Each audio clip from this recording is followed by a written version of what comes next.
నమస్కారం ETV news కు స్వాగతం ముందుగా ముఖ్యాంశాలు గ్రేటర్ హైదరాబాద్ పరిధిలో అర్హులకు ఇందిరమ్మ ఇల్లు బహుళ అంతస్తుల్లో నిర్మించే యోచనలో ప్రభుత్వం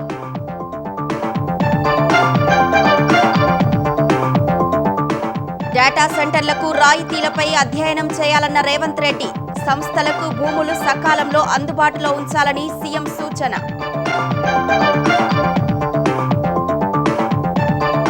తిరుమల నెయ్యి కొనుగోలులో టీటీడీ కీలక మార్పులు అన్ని పరీక్షల తర్వాతనే ఆలయంలోకి తీసుకొస్తామని స్పష్టీకరణ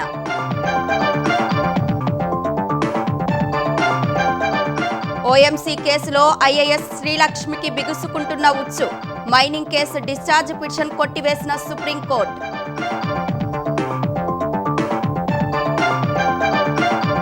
ఏడాది తర్వాత ఎస్ఎల్బీసీలో పనులు ప్రారంభించిన అధికారులు డ్రిల్లింగ్ అండ్ బ్లాస్టింగ్ విజయవంతంగా చేపట్టినట్లు వెల్లడి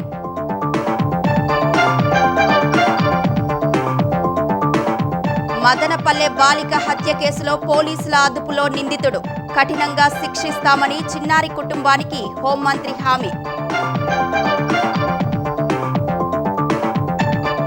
ఏప్రిల్లో 5 రాష్ట్రాలకు అసెంబ్లీ ఎన్నికలు మార్చి 3వ వారంలో నోటిఫికేషన్ ఏర్పాట్లు చేస్తున్న కేంద్ర ఎన్నికల సంఘం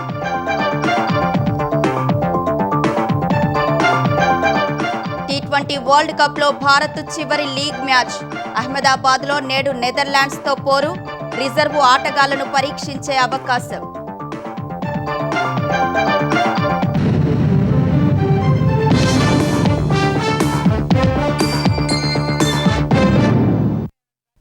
గ్రేటర్ హైదరాబాద్ పరిధిలోని 3 కార్పొరేషన్లలో అర్హులకు త్వరలో ఇందిరమ్మ ఇల్లు ఇవ్వనున్నట్టు తెలంగాణ ప్రభుత్వం వెల్లడించింది.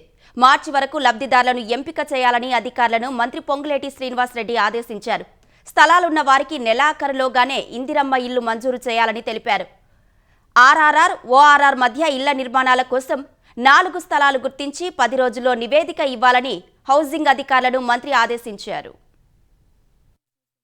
హైదరాబాద్, రంగారెడ్డి, సంగారెడ్డి, మేడ్చల్ జిల్లాల పరిధిలోని కోర్ అర్బన్ రీజియన్లో ఇందిరమ్మ ఇండ్ల నిర్మాణానికి శ్రీకారం చుడుతున్నామని తెలంగాణ రెవెన్యూ, హౌసింగ్ శాఖల మంత్రి పొంగులేటి శ్రీనివాసరెడ్డి వెల్లడించారు. వచ్చే నెలాఖరు నాటికి లబ్ధిదారుల ఎంపిక ప్రక్రియ పూర్తి చేస్తామని ప్రకటించారు. మురికివాడల్లో ఇందిరమ్మ మోడల్ కాలనీల స్థలాల సేకరణ, అసంపూర్తిగా ఉన్న డబుల్ బెడ్రూమ్ ఇళ్ల నిర్మాణం, కేటాయింపు తదితర అంశాలపై మంత్రులు శ్రీధర్ బాబు, పొన్నం ప్రభాకర్, అజారుద్దీన్తో కలిసి మంత్రి పొంగులేటి సమీక్షించారు. హైదరాబాద్కు దూరంగా ఇళ్లు నిర్మిస్తే జీవనోపాధికి ఇబ్బంది కలుగుతుందన్న ఉద్దేశ్యంతో వాటిని తీసుకునేందుకు ఆసక్తి చూపట్లేదని అధికారులు వివరించారు. గతంలో హైదరాబాద్కు దూరంగా 42,000 ఇళ్లు నిర్మిస్తే అందులో సగం మంది మాత్రమే ఉంటున్నారని క్షేత్రస్థాయి పరిశీలనలో తేలిందని మంత్రుల దృష్టికి అధికారులు తీసుకెళ్లారు. చాలా చోట్ల బోగస్ లబ్ధిదారులు ఉన్నట్లు అధికారులు వివరించారు. అయితే నిరుపేదల జీవనోపాధికి ఇబ్బంది లేకుండా వారి నివాస ప్రాంతాలకు సమీపంలో 5 నుంచి 10 అంతస్తుల ఇందిరమ్మ ఇళ్లు నిర్మించాలని ఆలోచిస్తున్నట్లు మంత్రి పొంగులేటి పేర్కొన్నారు. వచ్చే కేబినెట్ సమావేశంలో చర్చించి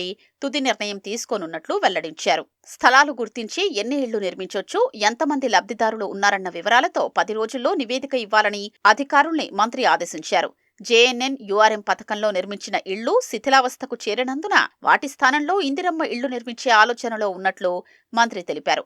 3 మున్సిపల్ కార్పొరేషన్ల పరిధిలో నివాస స్థలాలు ఉన్న 28,000 మంది లబ్ధిదారులకు నెలాఖరులోగా ఇందిరమ్మ ఇళ్లు మంజూరు పత్రాలు అందించాలని అధికారుల్ని ఆదేశించారు.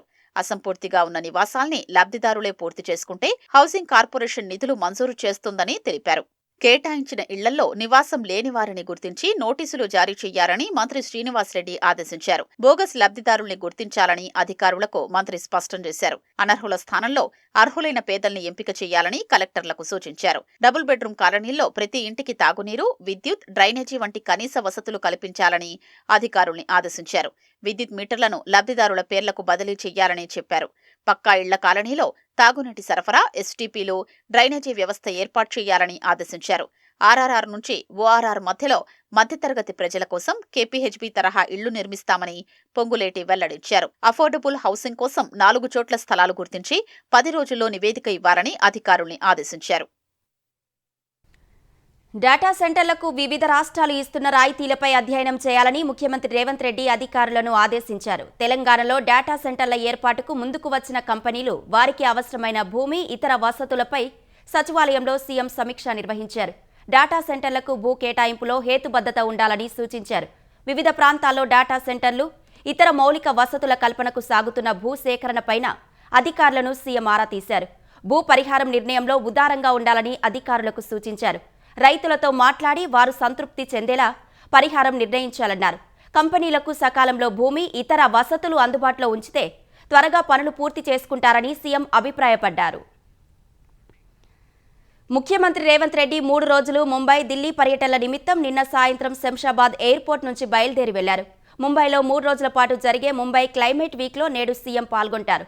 ఆ రాష్ట్ర సీఎం దేవేంద్ర ఫడ్నవీస్ ప్రత్యేక ఆహ్వానం మేరకు రేవంత్ రెడ్డి ముంబై క్లైమేట్ వీక్ కార్యక్రమంలో పాల్గొంటున్నారు.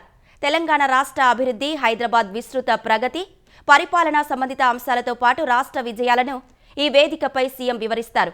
నేడు ప్రారంభం కానున్న ముంబై క్లైమేట్ వీక్ అంతర్జాతీయ సదస్సును ప్రధాని నరేంద్ర మోదీ ప్రారంభిస్తారని సీఎంఓ వర్గాలు తెలిపాయి. బాంద్రా కుర్లా కాంప్లెక్స్లోని జియో కన్వెన్షన్ సెంటర్లో మహారాష్ట్ర ప్రభుత్వం, ముంబై కార్పొరేషన్ భాగస్వాములుగా ఈ సదస్సును నిర్వహిస్తున్నట్లు ప్రభుత్వ వర్గాలు తెలిపాయి. తిరుమల శ్రీవారి ఆలయంలో వినియోగించే నెయ్యి కొనుగోలులో టీటీడీ కీలక మార్పులు చేసింది. గత ప్రభుత్వ హయాంలో జరిగిన అక్రమాలు పునరావృతం కాకుండా చర్యలు చేపట్టింది. స్వామివారి కైంకర్యాలు, లడ్డూ ప్రసాదాలు, అన్న ప్రసాదాలకు వాడే నెయ్యిని తగిన ప్రమాణాల మేరకు పరీక్షించిన తర్వాత తిరుమల శ్రీవారి ఆలయంలోకి ప్రవేశం కల్పించాలని నిర్ణయించింది. నాణ్యతకు భంగం కలగకుండా పారదర్శకంగా టెండర్ కేటాయింపులు చేసింది. FSSAI, NDDB నిబంధనల మేరకు అత్యంత నాణ్యతతో కూడిన నెయ్యిని శ్రీవారి ఆలయంలో వినియోగిస్తున్నట్లు టీటీడీ స్పష్టం చేసింది. వైసీపీ పాలనలో దిగజారిన తిరుమల లడ్డూ ప్రసాదం నాణ్యత ప్రమాణాలు పెంచడానికి కూటమి ప్రభుత్వం చర్యలు తీసుకుంది. లడ్డూ ప్రసాదం నాణ్యత, పవిత్రత కాపాడడమే ధ్యేయంగా నెయ్యి కొనుగోలు విధానంలో విప్లవాత్మక మార్పులు చేపట్టినట్లు టీటీడీ ప్రకటించింది. గతంలో వచ్చిన విమర్శల్ని దృష్టిలో ఉంచుకుని ప్రస్తుత బోర్డు చైర్మన్ బీఆర్ నాయుడు ఆధ్వర్యంలో పారదర్శకతకు పెద్దపీట వేసింది. కఠిన నిబంధనలు అమలు చేస్తూ నాణ్యతా ప్రమాణాల్ని పాటిస్తూ కర్ణాటకకు చెందిన నందిని డైరీతో పాటు దేశవ్యాప్తంగా పేరుగాంచిన ప్రముఖ డైరీలకు నాణ్యతతో కూడిన నెయ్యి సరఫరాకు అవకాశం కల్పించింది. శ్రీవారికి నెయ్యి సరఫరా చేసే డైరీలకు కఠిన నిబంధనలు ప్రవేశపెట్టింది. రవాణా సమయంలో నెయ్యి నాణ్యత దెబ్బతినకుండా ఉండేందుకు గతంలో ఉన్న 1500 కిలోమీటర్ల సేకరణ పరిధిని 800 కిలోమీటర్లకు తగ్గించారు. నెయ్యి ట్యాంకర్లకు GPS లాక్ సిస్టమ్ అమర్చడం ద్వారా మార్గమధ్యంలో కల్తీకి ఆస్కారం లేకుండా చర్యలు చేపట్టారు. నాణ్యత పరీక్షల కోసం డైరీ ప్రాసెసర్ల తయారీని అంచనా వేసేందుకు MRL స్కోర్ బోర్డు విధానం ప్రవేశపెట్టారు. నెయ్యి ప్రామాణికం తెలిసేందుకు FSSR నిబంధనలతో పాటు మిల్క్ ఫ్యాట్ పరీక్షల పారామీటర్లను కఠినతరం చేశారు. గతంలో టెండర్ల ప్రక్రియలో గుత్తాధిపత్యానికి తావివ్వకుండా విడతలుగా టెండర్లు నిర్వహించి 65 లక్షల కిలోల నెయ్యి సేకరణకు చర్యలు తీసుకున్నారు. తిరుమల శ్రీవారి నెయ్యి సరఫరా టెండర్ల ప్రక్రియలో మొత్తం 7 సంస్థలు పాల్గొన్నాయి. నందిని డైరీ 4 టెండర్లు దక్కించుకోగా Mother Dairy 2, Indapur dairy 2, Sangam dairy, Premier Agri Dairy, Kolhapur dairy, Govind milk dairy 1 చొప్పున దక్కించుకున్నాయి. 40 లక్షల కిలోల నెయ్యి సరఫరాకు నందిని, 10 లక్షల కిలోల నెయ్యి సరఫరాకు ఇందాపూరు డైరీలు టెండర్లు దక్కించుకున్నాయి. ఆవు పాల ధర ప్రస్తుతం 42 రూపాయలకు చేరడంతో నెయ్యి ధరలు దానికనుగుణంగా 658 రూపాయలకు చేరాయని టీటీడీ వివరణ ఇచ్చింది. దేశవ్యాప్త మార్కెట్ను పరిగణలోకి తీసుకుని NDDB నిపుణుల సూచనల మేరకు ధరల్ని నిర్ణయించి నెయ్యిని కొనుగోలు చేస్తున్నట్లు స్పష్టం చేసింది. ఓబులాపురం అక్రమ మైనింగ్ కేసులో IAS అధికారి శ్రీలక్ష్మికి సుప్రీంకోర్టు తీర్పుతో మరోసారి ఉచ్చు బుగిసుకుంటోంది.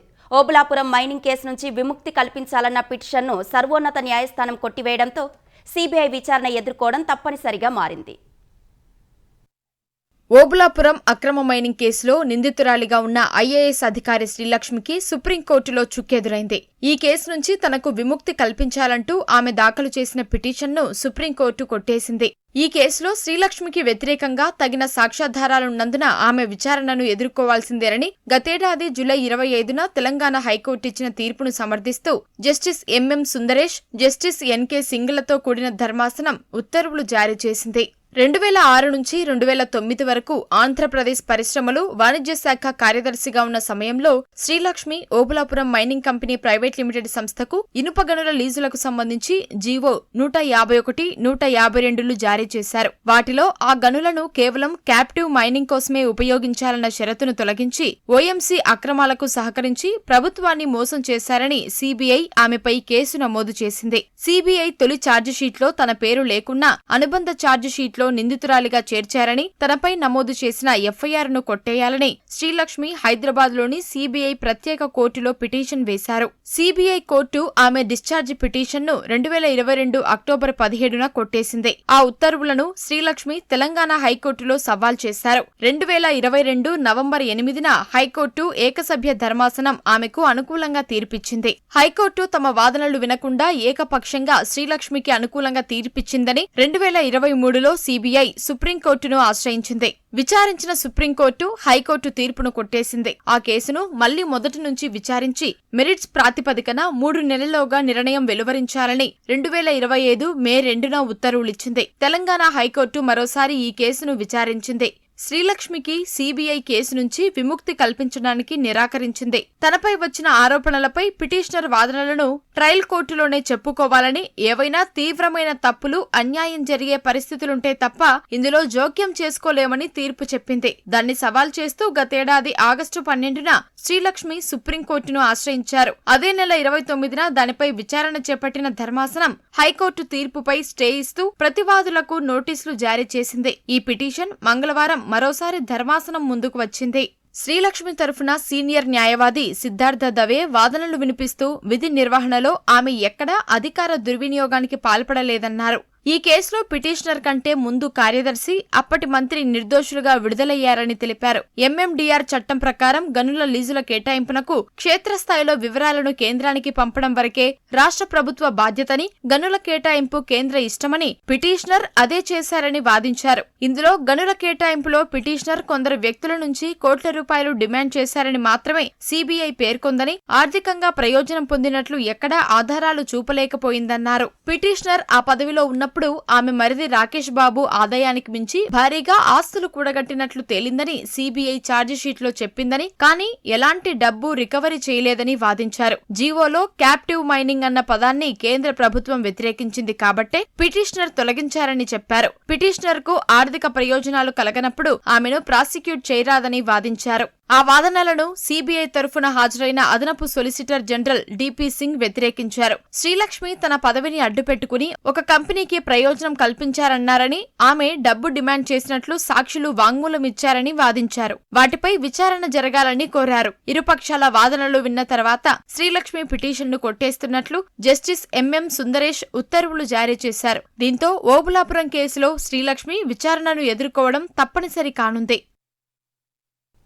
అన్నమయ్య జిల్లా మదనపల్లెలో హత్యకు గురైన బాలిక మృతదేహాన్ని కుటుంబ సభ్యుల ఆందోళన మధ్య పోలీసులు ఆసుపత్రికి తరలించారు.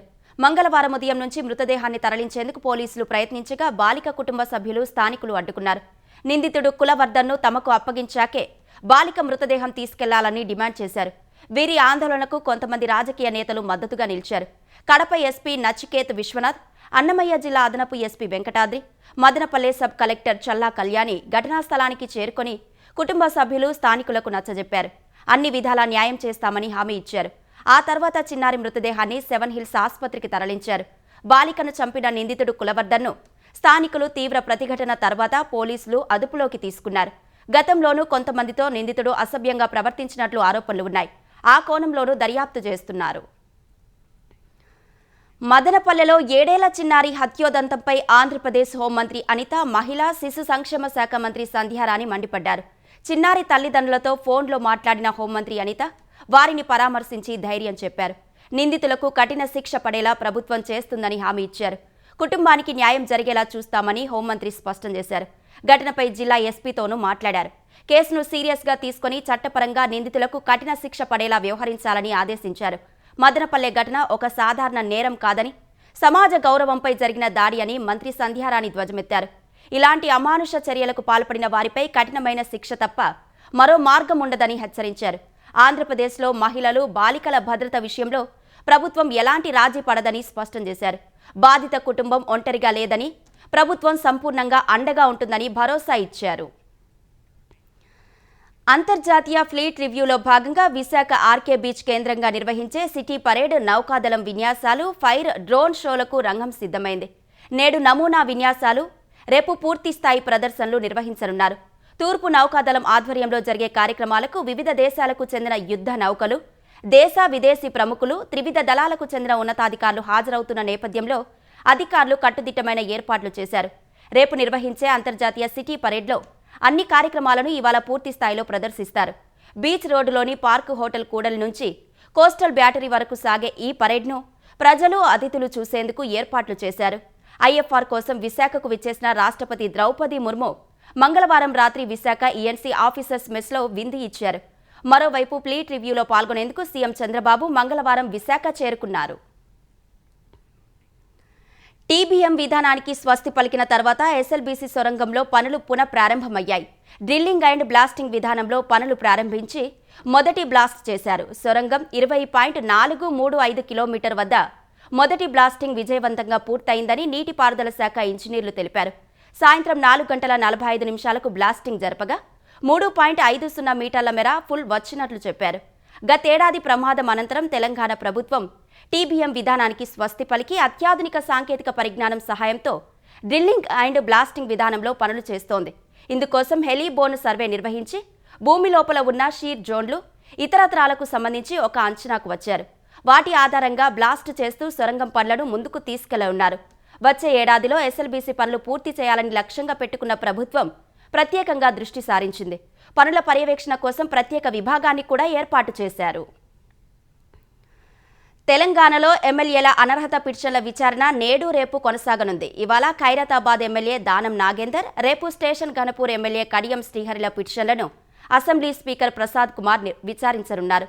ఎమ్మెల్యే దానం నాగేందర్పై అనర్హత వేటు వేయాలని పిటిషన్ దాఖలు చేసిన బీఆర్ఎస్ ఎమ్మెల్యే పాడి కౌశిక్ రెడ్డి, బీజేపీ ఎల్పీ నేత ఏలేటి మహేశ్వర్ రెడ్డి సాక్ష్యాలను స్పీకర్ ప్రసాద్ కుమార్ రికార్డు చేస్తారు. రేపు స్టేషన్ ఘనపూర్ ఎమ్మెల్యే కడియం శ్రీహరిపై దాఖలైన అనర్హత పిటిషన్ విచారణ చేస్తారు. కడియంపై అనర్హత వేటు వేయాలంటూ పిటిషన్ దాఖలు చేసిన డాక్టర్ సంజయ్ను విచారణ చేసి సాక్ష్యాలను రికార్డు చేస్తారని స్పీకర్ కార్యాలయ వర్గాలు తెలిపాయి.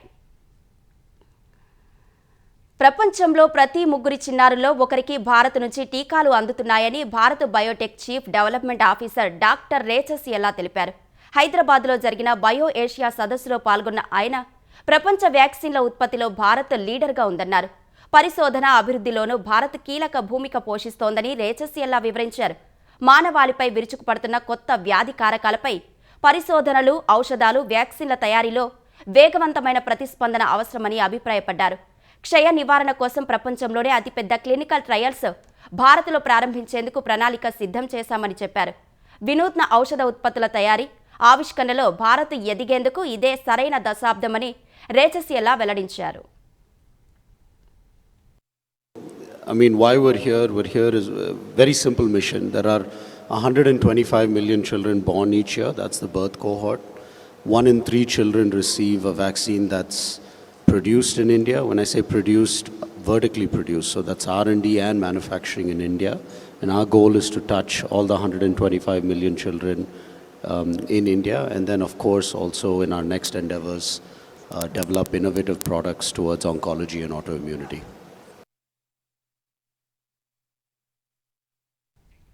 కృత్రిమ మేధ, ఏఐ వినియోగంలోనే కాకుండా దాని సృష్టిలో కూడా భారత్ ప్రపంచవ్యాప్తంగా ఉన్న టాప్ 3 ఏఐ అగ్రరాజ్యాల్లో ఒకటిగా ఉండాలని ప్రధాని నరేంద్ర మోదీ ఆకాంక్షించారు. వికసిత భారత్ ప్రయాణంలో ఏఐ ఒక విప్లవాత్మక అవకాశాన్ని సూచిస్తుందని అన్నారు. ఢిల్లీలో ఏఐ సదస్సుకు భారత్ ఆతిథ్యమిస్తున్న వేళ ప్రధాని మోదీ ఏఐకి లిఖితపూర్వక ఇంటర్వ్యూ ఇచ్చారు. ఈ సమ్మిట్ను కేవలం ఆవిష్కరణలతో దృష్టితో కాకుండా అర్థవంతమైన, సమానమైన ఫలితాలను అందించే విధంగా నిర్వహిస్తున్నట్లు తెలిపారు. తమ ప్రభుత్వ లక్ష్యం కేవలం ఏఐని స్వీకరించడం కాదని, పౌరులకు సాధికారత కల్పించడం సహా 2047 నాటికి అభివృద్ధి చెందిన దేశంగా మారే భారత్ ప్రయాణాన్ని వేగవంతం చేసేందుకు ఏఐ దోహదం చేయాలన్నారు. ఏఐని వ్యూహాత్మకంగా జాగ్రత్తగా వాడుకోవడం ద్వారా అభివృద్ధి సాధించడం సహా అనేక సవాళ్లను ఎదుర్కోవచ్చన్నారు.